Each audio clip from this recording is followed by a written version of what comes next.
So happy that you guys are with us today. Welcome to Between Two Ellens.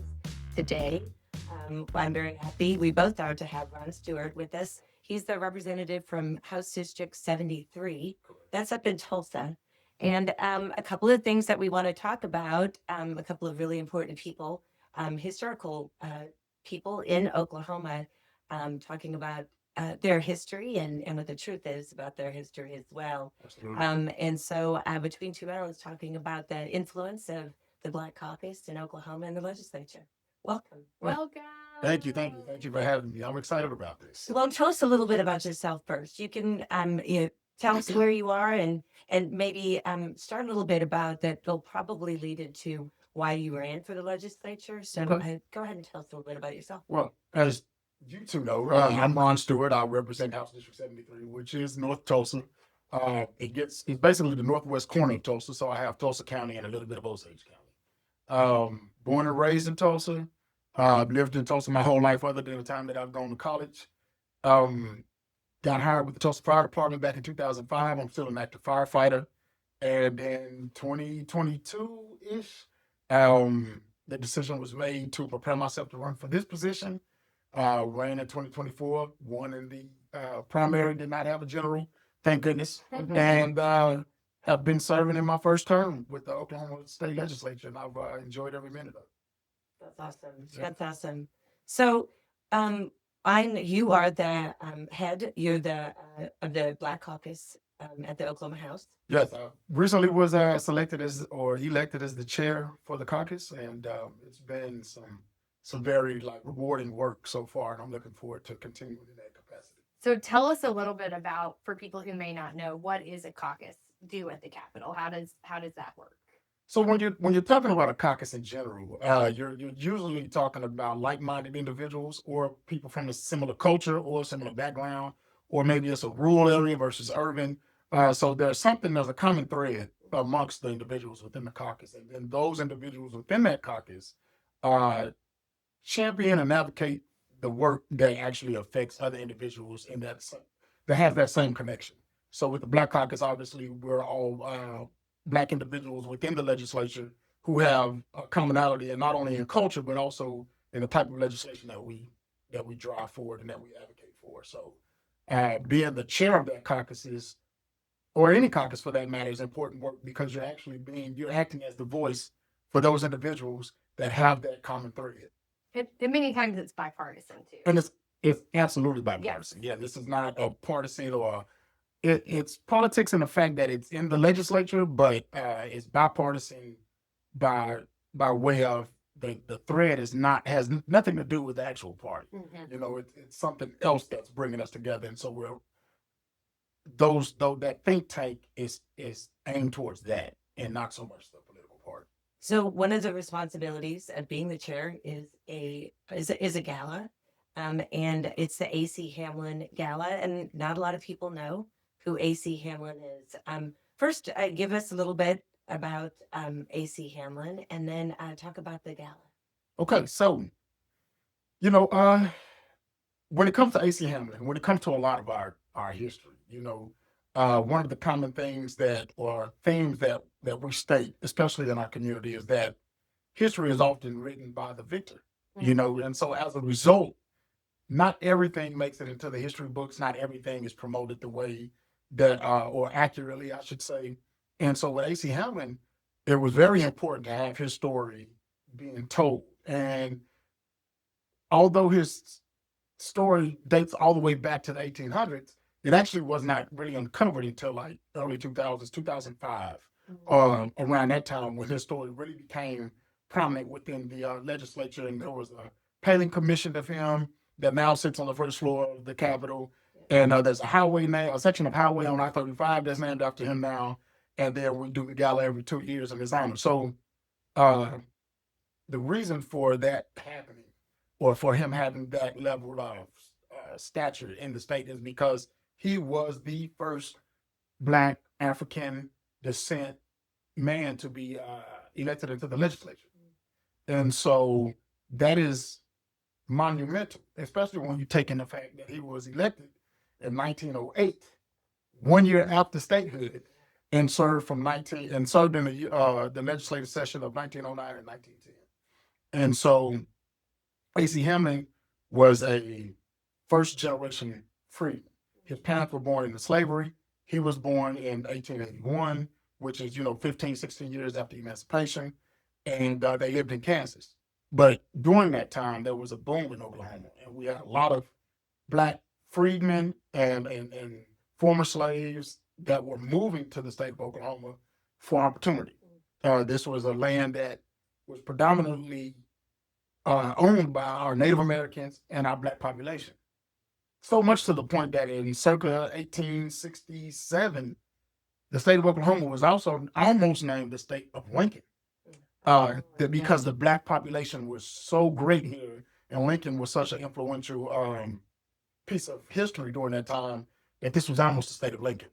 And so AC Hamlin, elected in 1908, served for 1909, 1910,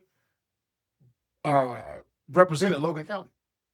And when you think of Logan County, because his family moved from Kansas into Guthrie, Oklahoma area, which is Logan County. And one of the significance of Logan County is also the location for Langston University, only HBCU in the state of Oklahoma. And so, and that school was founded in 1897.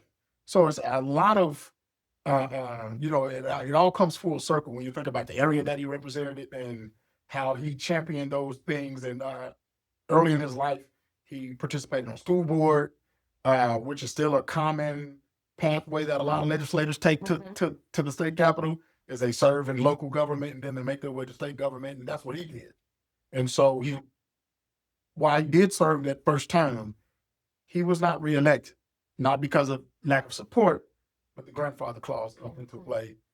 And because of the grandfather clause, he could not get the votes needed in order to be reelected. Explain the grandfather clause. So the grandfather clause, the unconstitutional grandfather clause, right? The one that was overturned. That was overturned in circa 1915. Yeah. Basically stated that in order to be eligible to vote, you had to be the descendant of a voter eligible prior to parent or grandparent prior to 1866. The thing about that is, prior to 1866, before 1865, slavery was still being practiced. Right. So there were no Black individuals that were eligible to vote prior to 1866. So by installing that grandfather clause, along with some other laws that they tried to use to discourage voting, it eliminated many of the, if not 100%, I'm going to say nearly 100% of those eligible to vote were taken off of those rolls. So he was not able to secure the votes needed to be reelected. And then again in 1915 that was overturned, but by then the damage had been done. Many of the Black leaders that were elected to office were no longer in place by the time that was overturned. And AC Hamlin had passed away. And AC Hamlin had passed away at a very young age of 31 years old. So, that was, again, tragic in itself. But he definitely left a mark. Yeah. And again, I think my biggest takeaway when I think about AC Hamlin is the year that he was elected. Oklahoma becomes a state in 1907. For him to serve in the Oklahoma State Legislature and be elected in 1908, serve through 1910 is monumental in itself. That's right. And so the gala every other year is kind of, what does it benefit and when is it held? Absolutely. So the gala, which is biennial, Tickets on sale now. Tickets are on sale now. Tickets are absolutely on sale now. And the gala will take place at the Museum for the Western Heritage here in Oklahoma City. And but that gala is in honor of AC Hamlin, but it's a scholarship gala. And the scholarship money that is raised from that gala is actually applied to Langston University students. And again, the significance of that is because the area that he represented in Logan County is where Langston University sits. So oftentimes we get questions of why Langston University, why is this scholarship only available for this area or for this group of students? And the rationale behind that is because that's the area he represented. That's the school that was located in his district during that time. And the beautiful thing about Langston University is that while it may be a HBCU, its student population is diverse. So when we're talking about granting scholarships to Langston University students, it does not limit the cultural background to just Black descendants or Black African descent or Black Americans. It's, are you a student at Langston University? So you're eligible for those funds. So I wanted to just take that opportunity to dispel some of the concerns or even maybe some of the misunderstandings as far as what the scholarship is used for and who's eligible to receive it.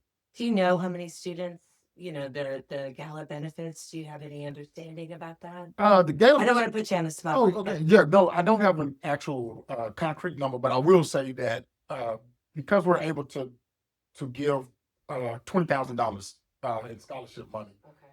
that benefits anywhere, I think, from a minimum of 2 students, but I think in previous years we've been able to grant scholarships to up to 8 students. So when you look at the possibility of every 2 years being able to grant a new up to 8 students, maybe even 10 students, scholarship money to help them get through school, I mean, that's a blessing in itself.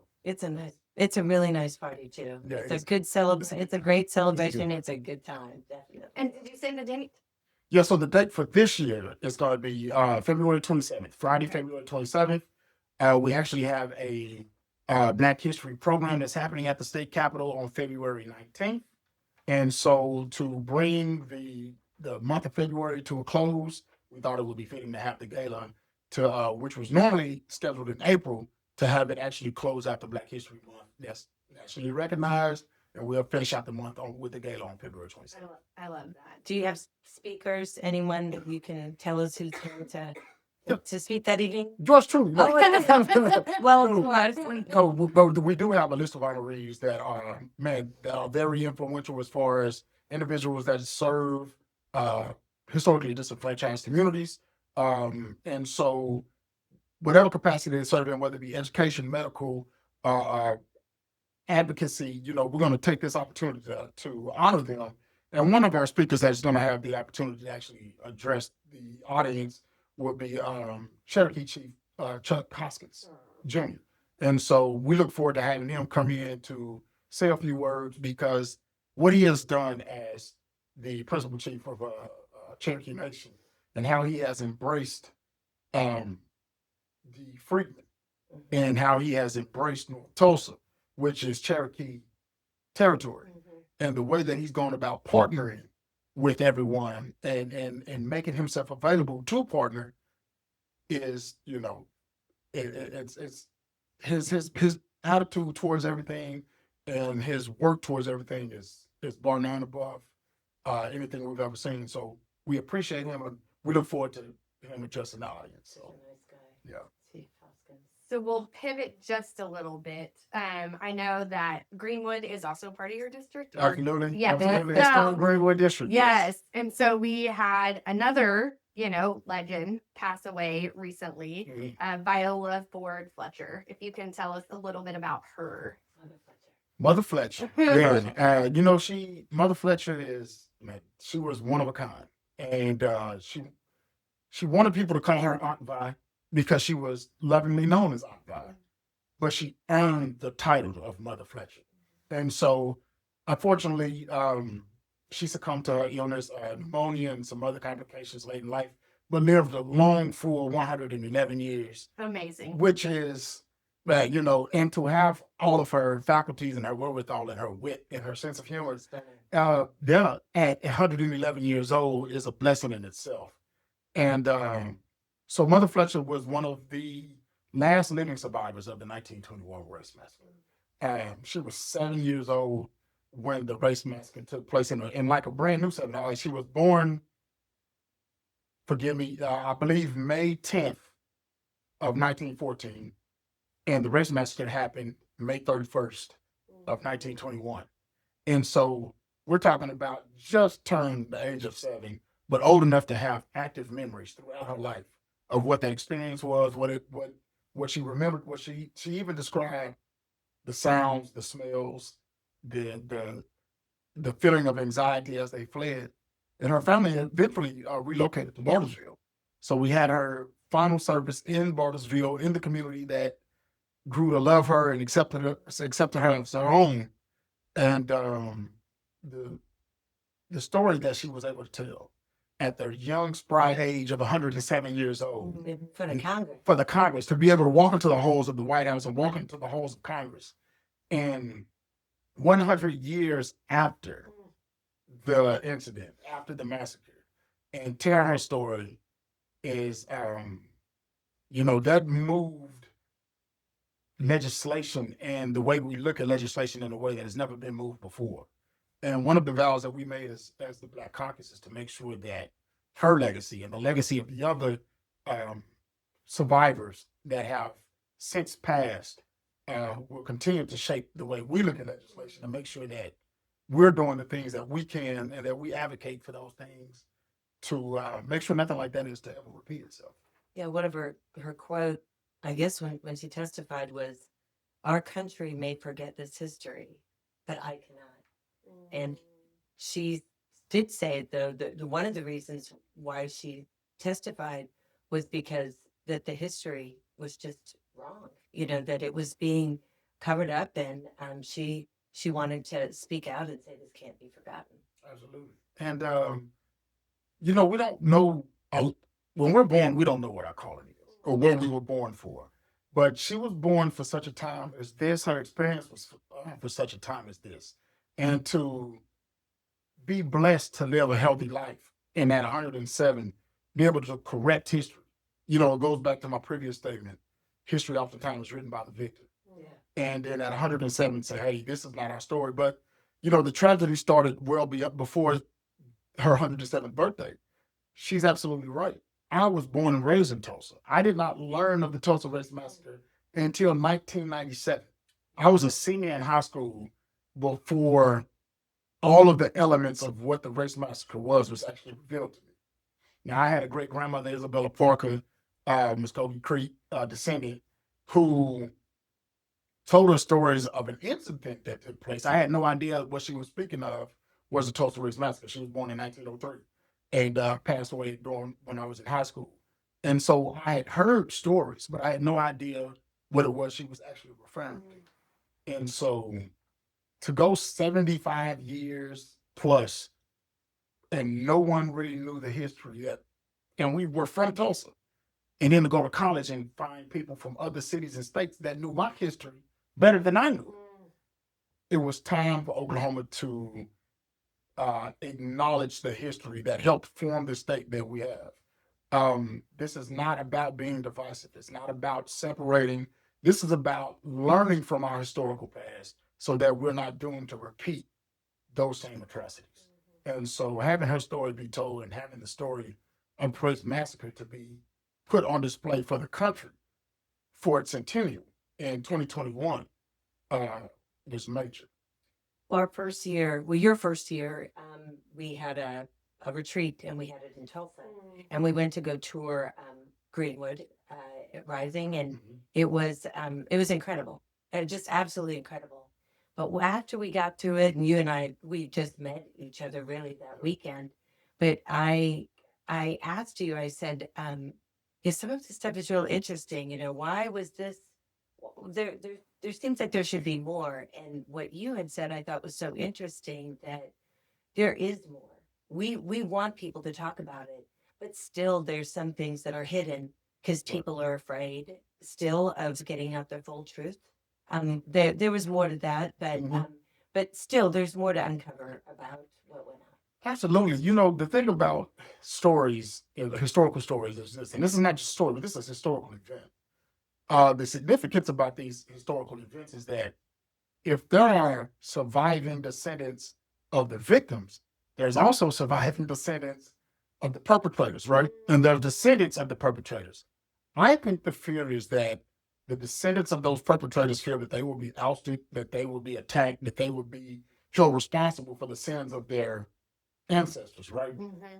That's not the case.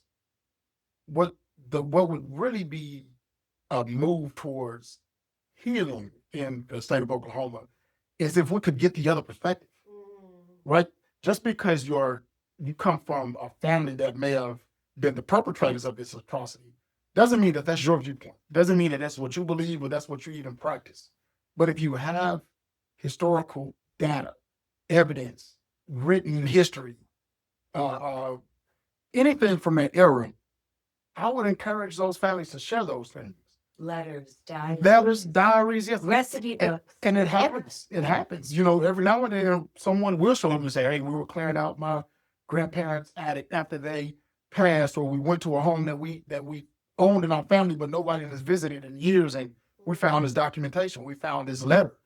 A letter from a family member that was alive during that time who wrote a letter to another family member in Kansas. This is an actual incident where there was a white family who was experiencing what was going on, wrote a letter to their sibling in Kansas, and that letter survived all these years and has since then been donated to the museum to say, hey, you know, this is just another perspective of what this child or this young woman was experiencing as a white woman during that time and what her experience was.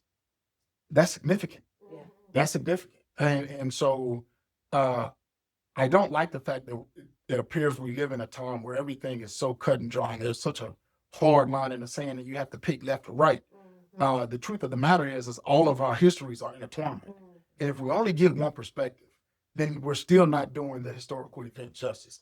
It would be nice to have families who are descendants of who may have been the perpetrators to have that courage to come forward to say, hey, we don't agree with this, but we understand the historical value that this has. Let us allow us to tell our story. And then we have a complete picture of what was happening in the state of Oklahoma, in the city of Tulsa, in the area of Greenwood in 1921. Yeah. And all those touched by it. And everyone that was touched. The history. Yeah. The wrong would be is if we continue to do the same, like voter suppression with AC Hamlin State, which sometimes happens. It happens. Still, It happens. still today, that would be the wrong. But the right is to acknowledge it and to never do it again. Absolutely. And that's it. That's you're trying to just piece that history together. Well, is there for you as a young legislator, Yeah. and learning from the experiences not only of Mother Fletcher and the truth of what history is, and then even what AC Hamlin did and how he did not get elected. What's something as a legislator that you see to try to right or fix or change?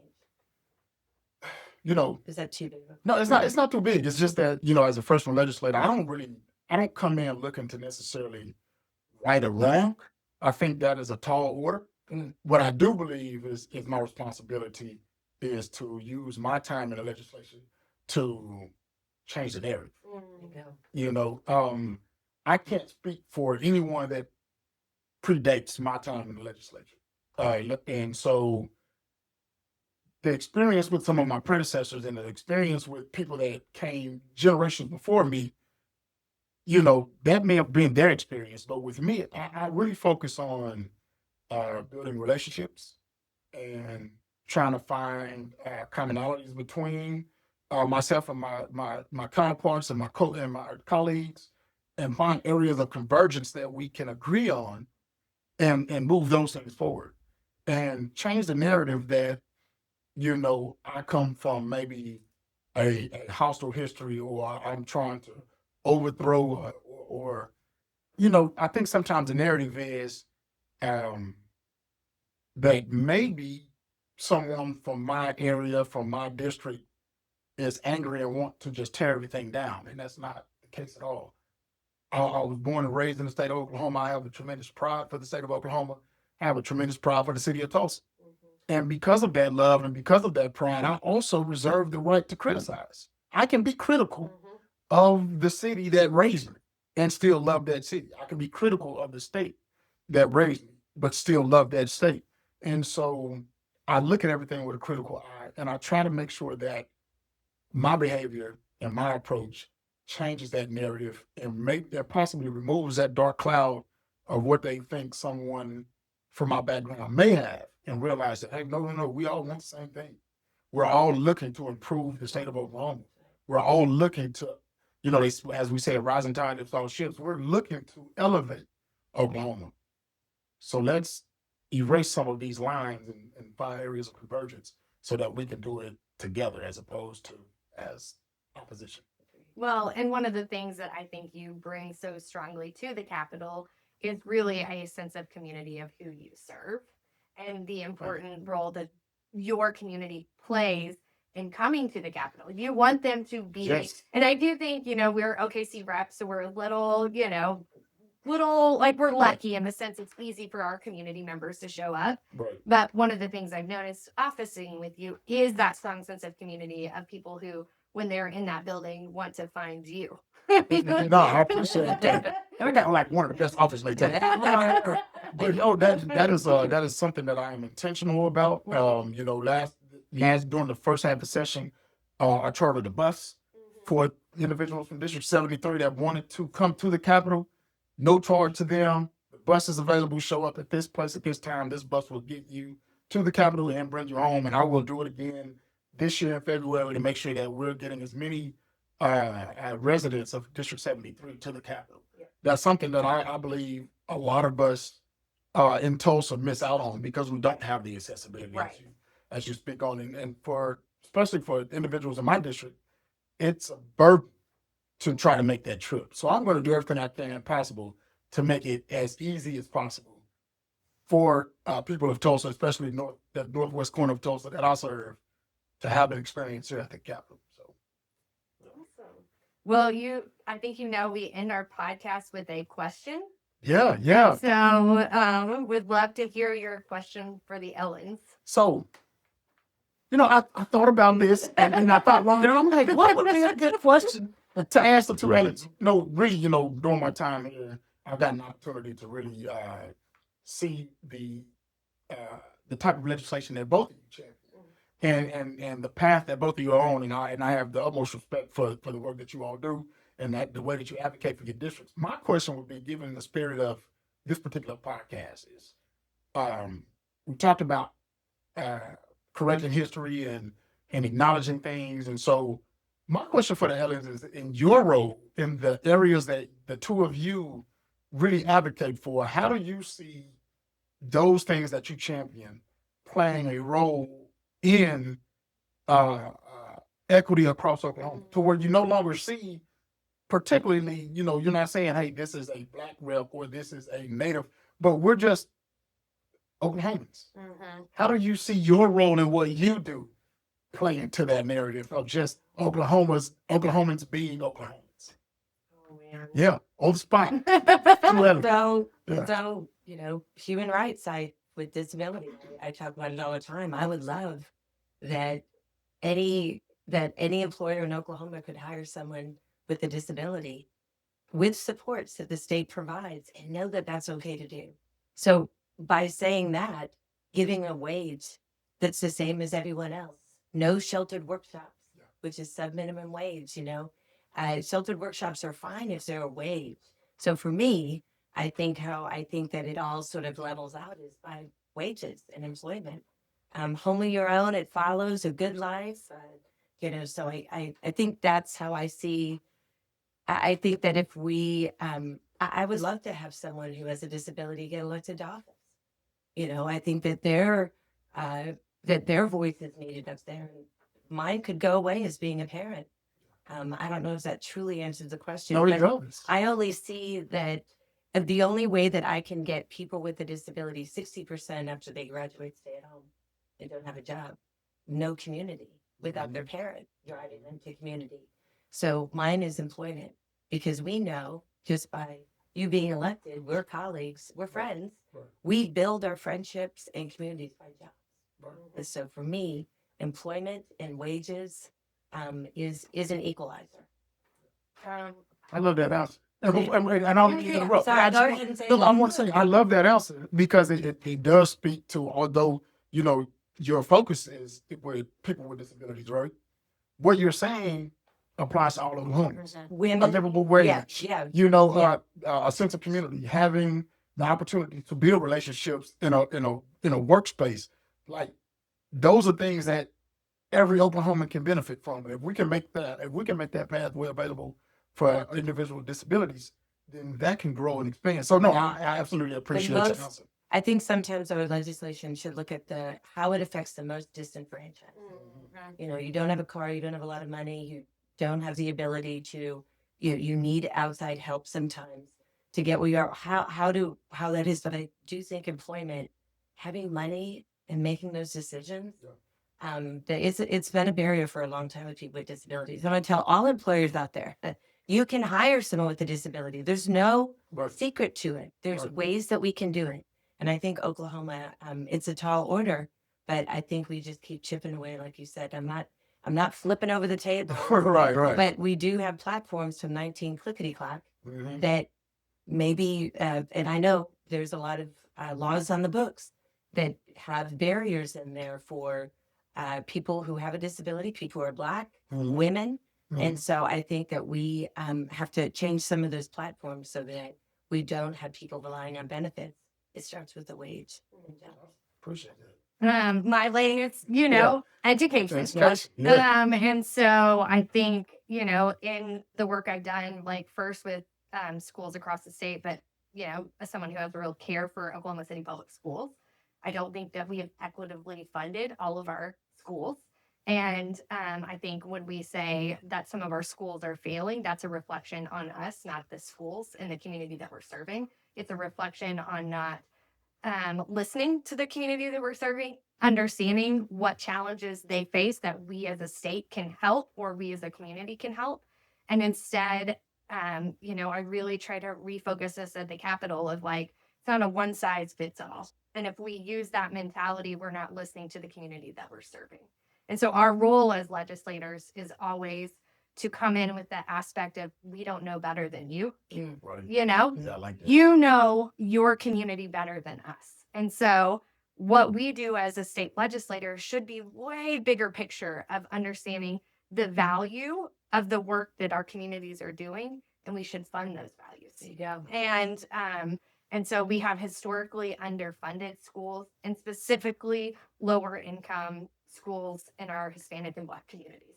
And for me, until we like really state the obvious that we should have quality teachers in every classroom, we are not doing the work that we're supposed to do. And so, I do it through the lens of trying to provide a quality education, and that those standards, no matter where you are, should be the same. Yeah. And that quality and caliber of people that are in those classrooms should be the same. And if you want to take band or you want to take sport, those opportunities should be available to every student. And if there are, to your point, barriers that impede on a student's ability to get safely to school or have access to specific programs, we have to fund and be a part. We have to remove those barriers. So Love it. Love it. Absolutely. yeah. And and when we talk about education, we're talking about the minds of our future leaders. Absolutely. And so if we're not investing in them when they're doing the most learning that they'll ever do in life, right? You talk about age 0 to 7, the amount of information that a child downloads in those first 7 years is the most that we as human beings will ever learn in any era of our life. And so if we're not taking care of them through education at a young age, then what kind of future are we building for ourselves? So I appreciate it. I appreciate both of you.